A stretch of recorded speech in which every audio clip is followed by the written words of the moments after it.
Et pour décrypter cet échange avec les étudiants burkinabés et le président français Emmanuel Macron, Ousmane Diaye, rédacteur en chef Afrique de TV5 Monde, est avec nous. Bonsoir Ousmane. Bonsoir. Ce qui a sauté d'abord aux yeux, c'est l'attitude des étudiants burkinabés et la liberté de ton avec laquelle ils se sont exprimés. Morceau choisi.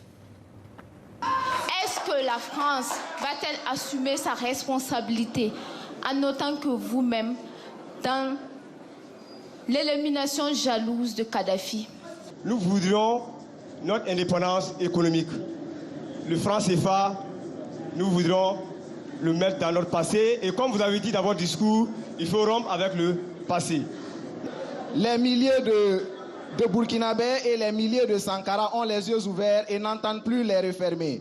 Vous proposez à la jeunesse africaine un nouveau partenariat, vous leur proposez d'être en marche vers un nouveau partenariat. Et ici, nous vous répondons, allons seulement. Mais allons seulement, attention à ceux qui voudront jouer les plus malins.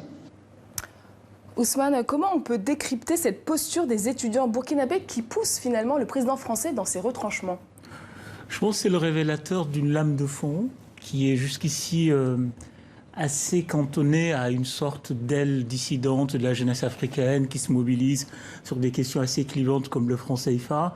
Là, on voit que le spectre est plus large. Il y a un malaise de la jeunesse africaine avec la question postcoloniale. On assiste, je pense qu'il y a une génération, toute une génération dont la conscience politique s'est formée avec des événements sur le continent, des événements dans lesquels la France est impliquée. Je pense à l'intervention militaire en Côte d'Ivoire qui fait tomber le président Laurent Gbagbo, la question libyenne, l'élimination de Kadhafi, et puis sans compter le discours de Dakar, et enfin cette sorte de vague de fermeture en Europe, fermeture à la migration. Je pense que cette génération s'est construite dans une sorte de combat on peut dire légitime ou pas, maladroit. Les questions des étudiants étaient assez maladroites parce qu'il y a la colère, il y a le ressentiment. Mais aujourd'hui, il y a une réalité, il y a un malaise sur la question de l'impérialisme postcolonial. Elle s'est révélée au grand jour et c'était très intéressant parce que c'est la première fois qu'un président français est face à cette jeunesse-là, sans filtre, avec ce message-là, dit avec leurs mots finalement. Est-ce que des étudiants maliens, ivoiriens ou même sénégalais auraient eu la même attitude? Oui, je pense. Certes, le Burkina est plus politisé que certains pays parce qu'il y a eu les événements de 2014, il y a eu la conscience de Sankara qui est là, mais je pense que dans tout autre pays du continent, en tout cas du précaré, de l'ex-précaré, on aurait eu ce problème parce que je pense que c'est lié à une sorte de circonstance géopolitique qui fait que dans un temps, depuis 2000 à peu près, la France n'a jamais été aussi présente militairement en Afrique. Jamais, jamais. Je pense que la période de Nicolas Sarkozy a été vécue comme une forme d'humiliation permanente pendant 5 ans. Et la question du CFA qui a réussi, du franc CFA, qui a réussi à réémerger au niveau de l'opinion publique, tous ces courants, tous ces phénomènes agrégés fait une sorte d'une jeunesse qui est en totale défiance par rapport à la France, l'ancien colon. Et on a le sentiment d'avoir assisté à une véritable rupture aussi. Oui, mais la rupture n'est pas venue du côté où l'on pensait, parce que Emmanuel Macron est venu en annonçant un discours de rupture. Ce qu'il faut noter, c'est que il y a une première partie, son discours très classique, qui n'était en rien une rupture. Et puis arrive ce moment qui devait pas durer longtemps. C'était 4 questions qui étaient prévues, ça a duré plus d'1 heure. Et c'est les étudiants qui font la rupture en poussant le président français à être dans une sorte d'ultimatum sur des questions tellement importantes et dont on n'a jamais eu l'occasion de pousser, ou en tout cas de pousser un président français à s'exprimer là-dessus, la question du CFA, la question de l'aide au développement, la question de l'interventionnisme militaire en Afrique aussi. Et Macron sort du cadre de l'exercice de façon spectaculaire quand même. Oui, il s'en sort, moi je dirais pas. Je pense qu'à un moment, il a le courage d'affronter l'exercice, d'aller jusqu'au bout. Après, je crois qu'il y a au fond, il a commencé son discours dans une sorte d'égalité. Je vous parle d'égal à égal. Et on voit clairement, à partir du moment où on est sorti du rail officiel, que oui, il ne parle plus d'égal à égal, il parle de haut. À un moment donné, il tense un étudiant, il remet en cause leurs compétences, il remet en cause leur capacité à se prendre en charge. Oui, il parle de haut. à ces jeunes étudiants. Et le registre peu protocolaire d'Emmanuel Macron n'a même pas épargné son homologue qui le recevait. Regardez.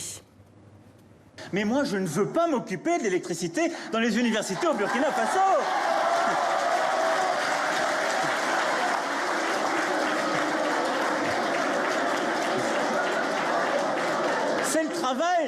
C'est le travail du président.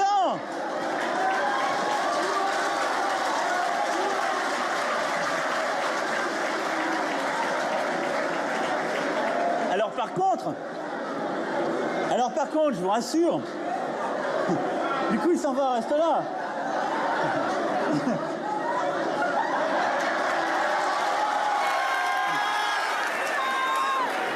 Du coup il est parti réparer la climatisation.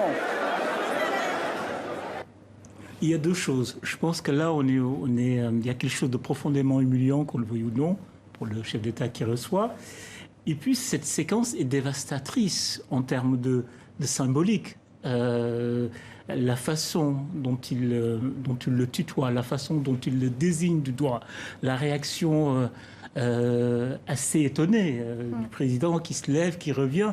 Oui, je pense que cette séquence résume quelque part tout ce qui fait la colère de cette jeunesse qui était prêt à en découdre avec Emmanuel Macron. Et il y a un autre aspect important du discours. Emmanuel Macron a demandé à plusieurs reprises que les Africains doivent prendre leurs responsabilités. Ce discours qui consiste à dire « mon problème » ou « dès que j'ai un problème, c'est toujours la France », c'est pas un discours qui permet de tourner la page. Vous êtes incroyable. Qui sont les trafiquants? Mais ce sont des Africains, mon ami. Ce sont des Africains. Posez-vous aussi cette question. Ce ne sont pas des Français qui sont en train de faire les passeurs en Libye. Ce sont des Africains. Donc il faut qu'on prenne nos responsabilités tous. On a commencé à le faire pour les démanteler. Mais arrêtez dans ce discours aussi qui consiste à dire le problème c'est l'autre. Alors Emmanuel Macron disait qu'il n'était pas venu dire aux Africains ce qu'ils doivent faire. N'est-ce pas le cas finalement?